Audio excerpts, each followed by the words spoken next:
All right, babes, how are we doing today? So what we're going to look at in this section is we're going to look at non-horizontal projectile motion. So it's going to stem off of 3.2 with projectile motion, where we're launching things up in the air. And as things are being launched, again, they're being launched in both the horizontal direction as it moves forward, and it's also being launched in the vertical direction. Last section we looked at simply as an object being launched straight horizontal, that it would move forward and fall at the same time. So vertically was only going downward. So now when we look at non-horizontally launched objects, we are going to look at objects that are being launched at an angle. Okay, now in this diagram here, it's being launched from some initial height, but the key idea here is that we're launching it to start with some angle, which means that as it's being launched in an angle, that there is part of its motion forward again, and there's also part of its motion upward. Okay, and as this thing is launched in the air, it obviously will go up in the air, and it'll go up to some point, and eventually will fall back down. So where this is going to be different than last section is that we have both a vertical motion going upward, followed by a vertical motion going downward, as well as the motion forward. So what we're going to have to talk about here is just imagine this is a combination of taking an object and launching it straight up in the air so that it would go up to some height and then fall back down to backward, same height, or if it would go off a cliff or something.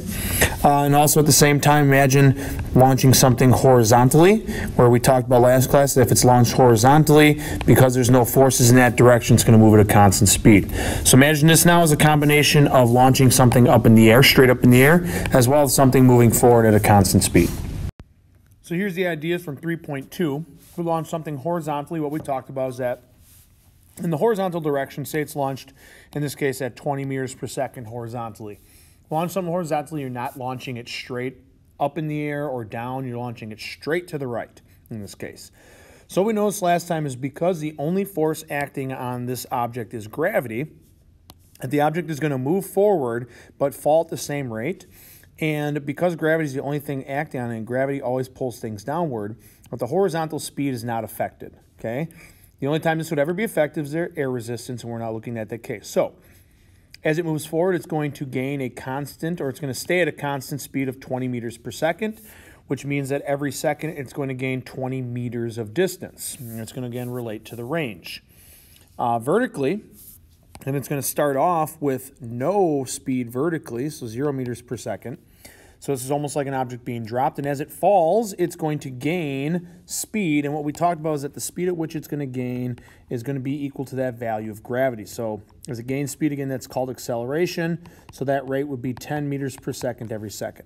Values you're seeing here, we're using 9.8, that's the actual value for gravity, but it'll go from 0 to 9.8 to 19.6 and so on and so on. If we're using the value of 10, this would be 0, 10, 20, 30, 40, and 50. And again, those values would be negative because it's falling downward. So again, this is launched horizontally. Now what we're looking at today is things being launched at an angle. So the same concept is true, except now we are launching something that is going both vertically and horizontally. So imagine here I have an object being launched at an angle. So what I have drawn here are the components. That when I launch something at an angle, it's going to have some components here. So imagine me launching something at that angle, okay, which is where the cannon's pointing. And it's going to have a component that's horizontal, called the x component. In this case, it's shown as 73.1 meters per second. And let's say vertically, I launch it at 20 meters per second.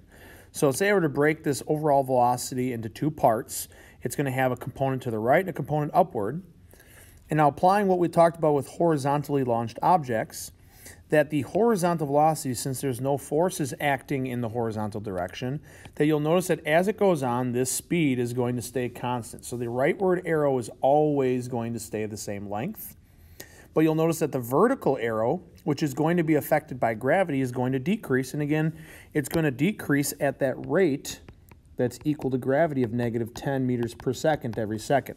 So you'll see it starts off at 20, then it goes to 10, then 0, then negative 10, negative 20, negative 30, and would continue on if we allowed more time. Okay, so it's very similar to what we did last time, except in 3.2, we were essentially starting from the top of its peak.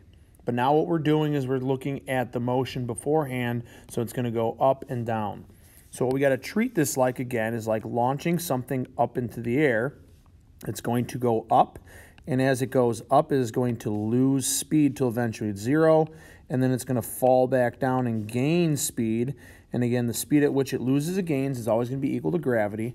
And at the same rate, we're going to see that an object moving forward is always going to maintain the same amount of speed. So it's a combination of those two motions, tossing an object up in the air and again an object moving forward at a constant speed. Okay, so given the components, this should be pretty easy to track its motion. So let's say that I launch an object at an angle, and let's say the two components are 8 meters per second is the speed at which it's going forward, and 20 meters per second is the speed at which it's launched up in the air. Again, imagine these two components forming a resultant vector that would look something like this. And again, that's kind of applying our knowledge from 3.1. So it's being launched up in the air at an angle. So as this ball goes through its motion, again, the horizontal component is always going to remain constant. So no matter what the time frame is, as it moves forward, is always going to move forward at the same speed. So that rightward arrow in all these cases is going to be 8. Okay, so it's going to be moving at 8 meters per second forward as it goes along. And again, if you remember, we can then relate this to our range, that the range is just going to simply equal the amount of speed that we have forward times the time frame it would have. It's always going to be moving that amount forward. Just depends on how much time it's in the air. And the time it's in the air is always dependent upon the vertical direction because that's affected by gravity. So if I launch this up at 20 meters per second, what I got to know is that as it's launched upward, because gravity is pulling it downward, it's going to initially slow down. So it's going to go from 20 down to 10, down to here would be at 0. And then when it reaches that maximum point, now it's going to start to fall down. So I'm going to see that my velocities are going to switch. So it's going to go negative 10. It's going to go down to negative 20. I'm going to draw a long enough arrow there. Then it's going to go down to negative 30. And then lastly, all the way down here would be to negative 40. So related kind of speed and time here in the vertical direction is all based on gravity. So it just depends on that value of 10 and what initial speed it has. It's going to just take 10 away or add 10 as it falls. So then we also related last time on a horizontally launched object that the time it takes to fall is all strictly dependent upon obviously the height. That we said if it was launched horizontally that the more height it had, it would take longer to fall. Now that we're adding in a vertical component to our speed, it's going to take a little bit more time because gravity has to take away that speed first before it adds more speed. So the time it's in the air is not just dependent upon the height anymore, but it's also dependent upon its initial speed. So the equation that we related before was just simply on height and time. And we said horizontally it's strictly dependent on the height. But now we have to take into account we also want to look at the vertical component of the speed. So I'm going to adjust this equation slightly, in that if we want to find the relationship now, it's also dependent upon that initial vertical speed. So I'm going to write VIT plus 1/2 AT squared. And I'm sorry, if instead of A, I'm going to plug in G. So this is the new relationship we're going to have to look at for height. And what I added in here again is just this first term, Vy times T. That's the vertical component times T. What this equation or where this comes from is just simply, if you remember back to the kinematic equations, this was our initial speed times time plus 1/2 AT squared. So this is something that we looked at for the relationship between the distance an object travels as it's accelerating. So what this is going to do is it's going to relate the height of the object as it's traveling through the air. But again, this is going to help us to understand the time it's going to be in the air. And we'll connect these variables in our third example here. So one of the big differences now is that we are not going to be launching things horizontally, but instead we're launching things at an angle. So in that previous example, I gave you the components. So understand that when we talked about things at angles, vectors, for example, like here, if I take an object and launch it at 40 meters per second at an angle of 60 degrees, and here it says to the horizontal, then anything that acts at an angle has its own components. So what we're going to have to do now is we're going to have to find the components. So I know there's a horizontal component and there's going to be a vertical component. Now the way that we drew this before was given our vector. Say we have this vector here that we drew. Okay, this vector is going up and to the right. So I know we can draw the rightward component, upward component. But this is kind of what's going on. We made our right triangles before, but this is kind of how we're going to view it with motion. But it's the same thing, really. I know that my overall resultant vector is 40, and I know my angle is 60 degrees. So I can use sine and cosine to find both the horizontal component, we're going to use cosine, and I can find the vertical component using sine. All right, so using those things, relating the angle and that resultant vector, I can find the actual magnitudes of the horizontal speed and the vertical speed. So using sine and cosine, I would find then the horizontal speed is 20 meters per second and the vertical speed is 34.6. So on this diagram then, launching at that speed at that angle would mean that this thing is going to move forward at 20 meters per second. And at the same time, it's going to move up in the air at 34.6 meters per second. We then know that this speed will be constant, and we know that this speed will change because of gravity. All right, same thing here again. Let's say now we'll look at miles per hour, but same thing. I have a motorcycle stunt person is traveling at this speed and jumps off a ramp at this angle. So again, we have an object that is launched at a certain speed, so this is miles per hour, and it's launching at this angle of 35 degrees. So I know that when something launches at an angle, there's a horizontal component to its motion and a vertical component. So the way to view this again is to think of this as a right triangle. Think of that as 70. I have my rightward component, my upward component.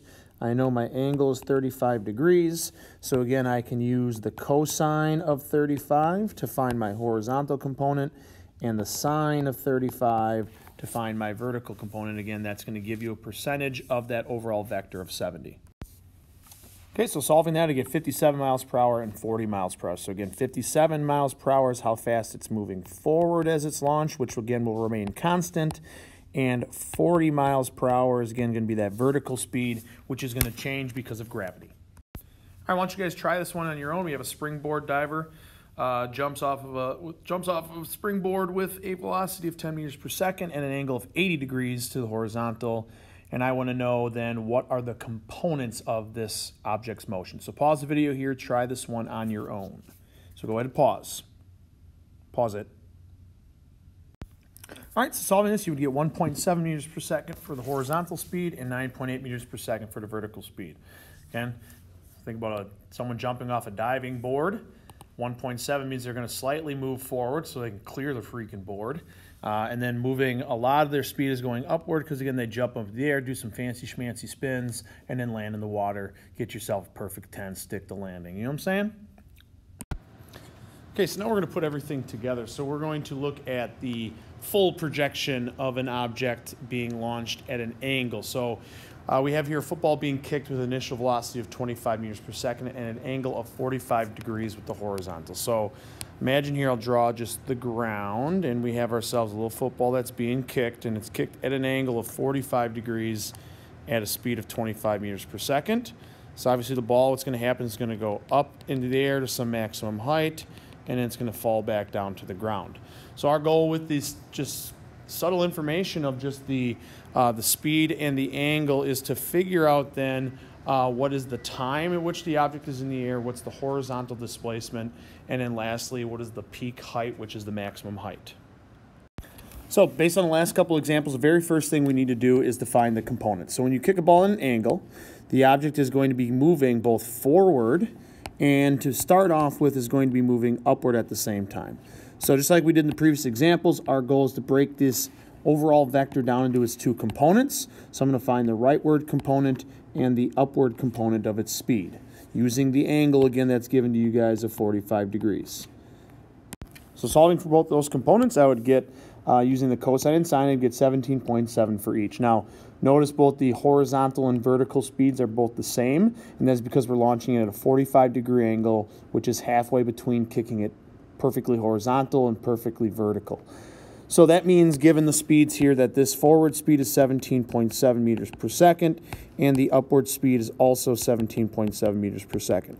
So applying what we learned about projectile motion is that the horizontal speed is going to be constant, and the vertical speed is the one that's going to be changing.